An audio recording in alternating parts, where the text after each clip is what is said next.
इतना तो अधिकार दे ही सकते हैं उनको। तो ससुराल पक्ष जो हमें ससुराल पक्ष का समझता है, जो जीजा मानता है, वो फैजल खान कहते हैं, और जो हमें टीचर मानता है वो आज भी खान सर कहता है। तकलीफ नहीं हुई आपको कि 40 दिन में वक्त जज्बात हालात बदले और खान सर फैजल खान बन गए, मुसलमान बन गए, पहचान बदल गई? दिन भर मोदी जी के बाद अगर कोई छाए रहे तो आप छाए रहे, प्राइम टाइम में चले। अब मोदी जी वाला फील आ रहा था, एक के बार चारों ओर से बोल रहा था सब जब तक, लेकिन लोगों के पास एक तरफा बयान गया था, एक तरफा लोगों ने सुना था, और मीडिया का एक हुजूम जो था, जो पहले से नाराज था, वो एक तरफा दिखा दिया। इस वजह से थोड़ा सा लोगों का लगा कुछ समय के लिए कि ये कैसे हो गया यहाँ पर। और ये जो इंसान किसी से प्रेम कर रहा होता है, उसको जब देखता है कि ये ऐसे कैसे हो सकता है, तो कहीं ना कहीं उसे लगता है, जब उसे सच्चाई नहीं पता थी तब सच्चाई पता चलने के बाद सब कुछ क्लियर हो जाएगा। इस देश में बहुत सारे लोग हैं सर जो आपका बड़ा सम्मान करते रहे हैं, मेरे जान पहचान में, मेरे आसपास, हर तरफ। लेकिन बीते 40 दिनों में इस देश में एक वो भी वर्ग है जिसने कहा कि खान सर ने एक हंसते खेलते परिवार को बर्बाद कर दिया। खान सर की वजह से एक इंसान के भाई की मौत हो गई। खान सर की वजह से एक भाई चीख चीख कर टीवी अखबार में इंसाफ की गुहार लगा रहा। वो कह रहा है मैं बेबस हूँ, कमज़ोर हूँ, ये बाहुबली है, इनके पास पैसा है, मेरी शिकायत नहीं लिखी जाती, मैं कमज़ोर हूँ। और वो आप पर आरोप लगा रहा है कि अगर आपने अपनी ताकत का इस्तेमाल करके वो FIR ना करवाई होती तो उसका भाई जिंदा होता। देखिए, जब आप किसी को एक तरफा सुनते हैं तो आपको वही लगने लगता है, और इस बीच उनके साथ एक बड़ी दुखद घटना हुई जिसकी कोई भरपाई नहीं कर सकता है। 40 दिन तक हमने कुछ नहीं बोला, इसलिए कि आप कुछ तो बता सको, कुछ तो ठोस बताओ, कुछ तो प्रूफ तो कुछ भी करो। जब आप एक तरफा सुनते हैं तो आपको बस एक और की चीज़ें दिखाई देती हैं। आज लोगों को पूरी हकीकत समझ में आ जाएगी तो उन्हें लगेगा कि कैसे चीज़ें यू टर्न हो जाती हैं। तो एक तरफा जितने लोगों ने सुना है वो एक तरफा नैरेटिव बना दिए हैं। और इसी बीच हुआ क्या कि जो मीडिया को लेके हमारा जो कटाक्ष था, तो एक मीडिया का बड़ा धर्रा वो हर उस चीज़ों को, हर उस शब्दों को पकड़ा जिस तरह से वो अपने हिसाब से घुमा सकता था, जिसमें मीडिया माहिर है किसी चीज़ों को करने के लिए। एक नीट पेपर उस समय मामला चल रहा था कि कैसे एक ऐसा नेशनल लेवल का मुद्दा आए जिससे कि ये नीट रीनीट हो, ये जो पेपर लीक वाला मैटर था, इसको किस तरह से हम डाइवर्ट किया जा सके और कुछ चीज़ों को किस तरह से मैनिपुलेट किया जा सके। और इसमें 40 दिन तक मीडिया ने बहुत काम किया।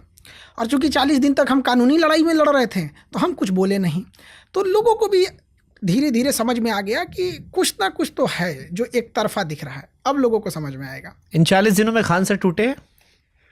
नहीं, हम लोग जो न्याय की लड़ाई थी, जो सबूत थे, जो गवाह थे, जो चीज़ें रियलिटी थी। देखिए, शोर कर देने से सच नहीं बदल जाता है।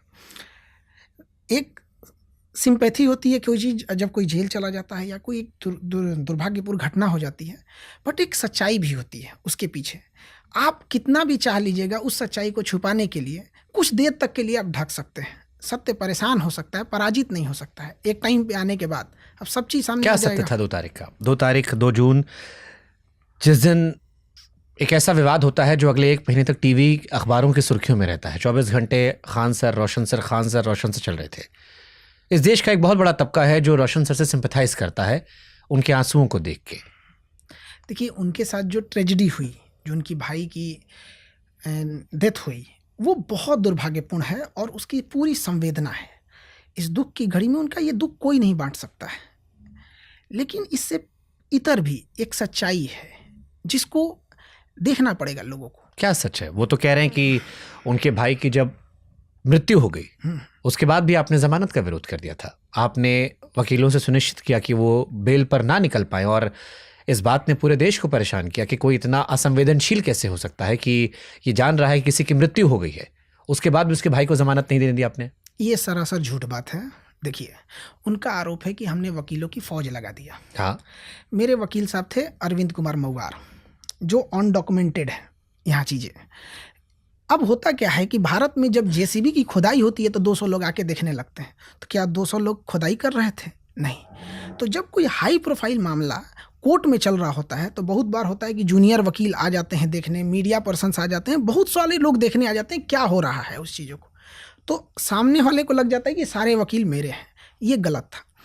उनको जमानत मिल सके इसके लिए हमने अपने वकील साहब से एकदम स्पष्ट कहवा दिया था कि कोई भी विरोध नहीं करना है, इनको जमानत मिलना चाहिए, और जमानत ही नहीं बल्कि सुबह सुबह इनको जेल से निकल जाना चाहिए, वरना इनके अभी गांव भी जाना है यहाँ पर। तो वकील साहब ने बताया कि इनके जमानत में एक अड़चन है, जैसे जिसको जो गार्ड घायल हुआ था चुन चुन, उसको जो इंजरी हुई थी वो ग्रेवियस इंजरी थी, बहुत ज़्यादा चोट लगा था। तो ये एक पॉइंट था जिसमें कि उनको जमानत शायद न मिल पाता, एक चांसेज हो सकता है, क्योंकि देना ना देना जज साहब के हाथ में है। तो उन्होंने हमसे बताया, तो हमने उनसे कहा कि इसका कोई रास्ता बताइए। तो डिस्कस हुआ तो पता चला कि किसी भी इलाज से पहले ना आपका फर्स्ट एड होता है, प्राथमिक उपचार, मलहम पट्टी वाला।